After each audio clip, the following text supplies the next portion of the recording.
Hello मेरे प्यारे बच्चों, क्या हाल चाल। स्वागत है आप सभी का। आज की इस वीडियो में हम आपको बताएंगे सूरदास जी का जीवन परिचय। दोस्तों, बोर्ड एग्जाम की दृष्टि से बहुत इंपॉर्टेंट जीवन परिचय होता है ये, और ये बोर्ड एग्जाम में 5 अंक का आता है। तो टेंशन बिल्कुल भी मत लेना, पूरा याद करवा दूंगा। मतलब आज से ही 5 अंक बिल्कुल पक्के कर लो मेरी जान। बोर्ड एग्जाम में भौकाल अपना ही होगा, टेंशन मत लो। ऐसे ही याद करना जैसे बता रहा हूं, एक भी नंबर नहीं कटेंगे। इसको मैंने आसान भाषा में, बिल्कुल सिंपल भाषा में लिखने की कोशिश करी है।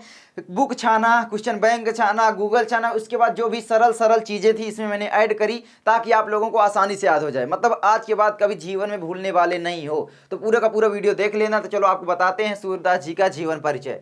तो ऐसे याद करना मेरी जान, सूरदास जीवन परिचय, ठीक है। तो ऐसे याद करना भाई, ये अष्टछाप के सर्वश्रेष्ठ कवि थे। तो अष्टछाप के सर्वश्रेष्ठ कवि सूरदास जी का जन्म सन 1478 ईस्वी यानी संवत 1535 विक्रमी के लगभग आगरा से मथुरा जाने वाली सड़क के पास रूनकता नामक गांव में हुआ था। कहां पर मेरी जान? रूनकता नामक गांव में, याद रख लेना, रूनकता नामक गांव में हुआ था। कुछ विद्वान इनका जन्म स्थान दिल्ली के निकट सीही नामक गांव को मानते हैं। तो कुछ विद्वानों का मानना है। देखो, जो पुराने, चाहे तुलसीदास का उठा लो, सूरदास का, कबीरदास का, तो देखोगे उसमें मतभेद होते ही हैं जन्म के संबंध में, मृत्यु के संबंध में। क्योंकि उस टाइम मतलब ना भी कोई जन्म प्रमाण पत्र चलता था ना कुछ चलता था। तो ऐसे इनके भी मतलब कन्फ्यूजन है काफी सारे लोगों। तो कुछ विद्वान मानते हैं कि इनका जन्म स्थान दिल्ली के निकट सीही नामक गाँव है, और यहाँ पर ज्यादा प्रमाण रूनकता नामक गाँव को मिलते हैं। तो यही ज्यादा अच्छा है। तो ऐसे लिखना कि भाई सूरदास जी के जन्म के संबंध में मतभेद हैं। कुछ विद्वानों का मानना है कि इनका जन्म दिल्ली के निकट सीही नामक गांव है, ठीक है। और यहाँ पर 1535 ये जो है ना, आप 1478 में 57 जोड़ोगे तो उस संवत निकल आती है। तो हर एक जगह 57 आपको जोड़ना है, तो आपको ये वाले में तो ये निकल आएगी। तो इसको याद करने की जरूरत नहीं है, ठीक है। तो अष्टछाप के सर्वश्रेष्ठ कवि सूरदास जी का जन्म 1477 यानी विक्रमी 1535 विक्रमी के लगभग आगरा से मथुरा जाने वाली सड़क के पास स्थित रूनकता नामक गांव में हुआ था। कुछ विद्वान इनका जन्म स्थान दिल्ली के निकट सीही नामक गांव को मानते हैं, ठीक है। उसके बाद इनके पिता का नाम रामदास सारस्वत था। क्या था? रामदास सारस्वत था।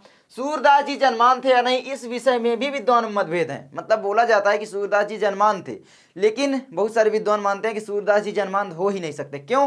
क्योंकि इन्होंने कृष्ण की बाल लीलाओं का इतना अच्छे से मनोहरिक वर्णन किया है ना, कि भाई कुछ विद्वानों का मानना है कि सूरदास जी कृष्ण की बाल लीलाओं का इतना मनोहरिक एवं स्पष्ट वर्णन किया है जो आंखों के प्रत्यक्ष देखे बिना संभव ही नहीं है। मतलब ये बोला जा रहा है कि इन्होंने जो कृष्ण की लीलाओं के जो अपने पद लिखे हैं वो इतने अच्छे तरीके से लिखे हैं कि भाई आंखों के बिना देखे संभव ही नहीं हो सकते। विद्वान ये मानते हैं। इनके नाम के कारण ही इनको सूरदास बोलने लगे। इनका नाम ही सूरदास था, तो लोग सोच रहे हैं कि ये जन्म से मतलब अंधे थे, ऐसा सोच रहे हैं, ऐसा मानते हैं कुछ विद्वान, ठीक है। तो ये हो गया। तो उसके बाद सूरदास जी बचपन से ही विरक्त हो गए थे और गऊ घाट में रहकर विनय एवं कृष्ण की लीलाओं का पदों का गान किया करते थे।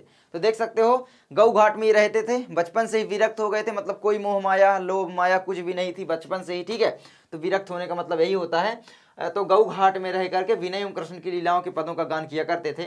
एक बार वल्लभाचार्य जी गऊ घाट पर गए और वहां पर सूरदास जी ने वल्लभाचार्य जी को स्वरचित पद गाकर सुनाया, और पद उनको बहुत अच्छा लगा वल्लभाचार्य जी को, ठीक है। तो ये हुआ। तो वल्लभाचार्य जी ने सूरदास जी को कृष्ण की लीलाओं का गान करने का सुझाव दिया।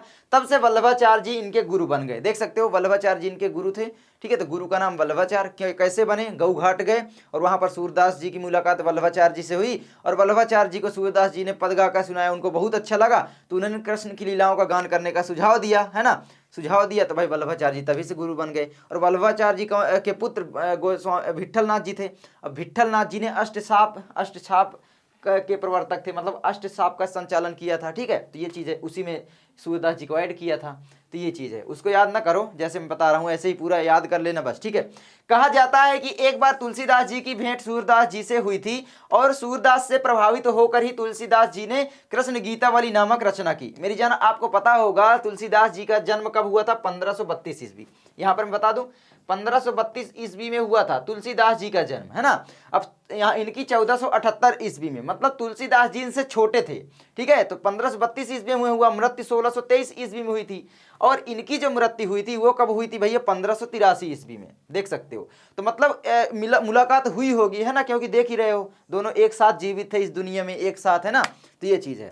तो उसके बाद क्या हुआ? तो ये चीज आप याद रखो। वल्लभाचार्य जी ने इनको गोवर्धन पर बने श्रीनाथ जी के मंदिर में कीर्तन करने का भार सौंप दिया। वहां पर ये कृष्ण की लीलाओं का गान करते रहे। इनकी मृत्यु सन 1583 ईस्वी के लगभग गोवर्धन के पास स्थित पारसौली नामक ग्राम में हुई थी।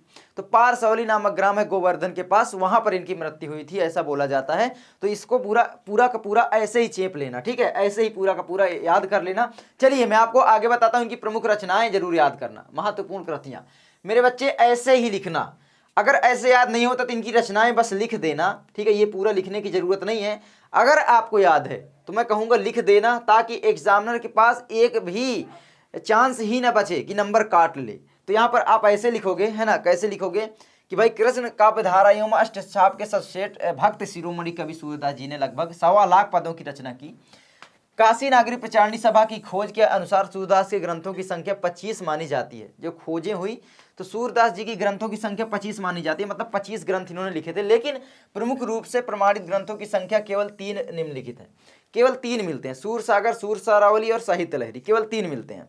उस टाइम जानते हो छापे खाने नहीं थे, मतलब सारी चीजें तो लिखे होंगे भाई, कहीं भी उड़ गए होंगे, लिख के रख दिए, कुछ भी हो गया, खो गए, है ना, तो समझ सकते हो। तो इस तरीके से हुई इनके साथ कहानी। इनकी प्रमुख रचना साहित्य लहरी, सूरसागर और सूरसरावली। मेरे दोस्त साहित्य लहरी याद रख लेना, इसमें 118 दृष्टकूट पदों का संग्रह है। मुख्यतः कृष्ण की बाल लीलाओं का वर्णन मिलता है, परंतु कहीं कहीं पर महाभारत की कथाओं के अंशों की झलक भी दिखाई पड़ती है। सूरसागर की प्रमाणित कृति है इनकी, है ना। इसके लाखों पदों में से केवल 8 से 10 हजार पद ही उपलब्ध हैं, ठीक है, जो कि हमारा पद नामक शीर्षक है सूरदास जी का, है ना। तो ये चीज है। सूरसरावली, इसमें 1107 पद हैं, है ना। साहित्य में स्थान, चरण कमल बंदव हरिराई, जाकी कृपा पंगु गिरि लांघे, अंधे को सब कुछ दर्शाई, बहिरव सुने गूंग पुनि बोले, रंग चले सिर छत धराई, सूरदास स्वामी करुणा में बार बार बंदव तिहि पाई, है ना। इस तरीके से उधव मन्ना भय 10-20, एक हुदव सो गयो श्याम संग को और आधे ईस, इंद्री शिथिल भई माधव बिनु, और ऐसे करके है ना, मुझे थोड़ा भूल रहा है। साहित्य में स्थान ऐसे लिखना, कृष्ण भक्त शिरोमणि सूरदास जी का स्थान हिंदी साहित्य में सूर्य के समान ही है। इनकी भाषा अत्यंत सरस एवं छंदों अलंकारों रसों से संयुक्त है। इनकी भाषाओं में भक्ति रस प्रमुख रूप से मिलता है। भाई भक्ति रस मिलेगा ही, भक्ति रचना की है, ठीक है। तो भक्ति रस मैंने इसको अपने से चेपा है, देख लो चाहे, ठीक है, पूरी की पूरी इसी में से बना करके, है ना। इन्होंने रचनाएं जैसे ब्रज भाषा में की है। तो इनकी भाषा क्या थी भैया? ब्रज। तो याद रख लेना, भाषा जो थी वो थी मेरी जान ब्रज। क्या थी? भाषा थी ब्रज, ठीक है। चलिए याद कर लेना। चलिए अब यहाँ पर आपको मैं एक चीज़ बताना चाहूँगा, अगर आप नोट्स वगैरह चाहते हो, है ना मेरी जान, नोट्स चाहते हो तो आपको कुछ नहीं करना है, लर्न मंत्रा एप्लीकेशन डाउनलोड करना है, स्पेस ना देना लर्न मंत्रा सर्च करते टाइम, ठीक है। लर्न मंत्रा एप्लीकेशन डाउनलोड कर लेना, ठीक है। डाउनलोड आप प्ले स्टोर से कर सकते हो, प्ले स्टोर में आपको मिल जाएगा, वहाँ पर सारी चीज़ें आपको मिल जाएंगी, ठीक है, नोट्स वगैरह। तो जा करके प्ले स्टोर से डाउनलोड करो लर्न मंत्रा और अपनी पढ़ाई करो। वहाँ पर बहुत सारी नोट्स फ्री में भी मैं अवेलेबल कर दूंगा कुछ दिनों बाद, तो आपको सारी चीज़ें मिल जाएंगी। चलो मैं मिलता हूँ आपसे अगली वीडियो में। इसको पूरा स्क्रीनशॉट आप ले सकते हो, पढ़ाई आराम से कर सकते हो, ठीक है।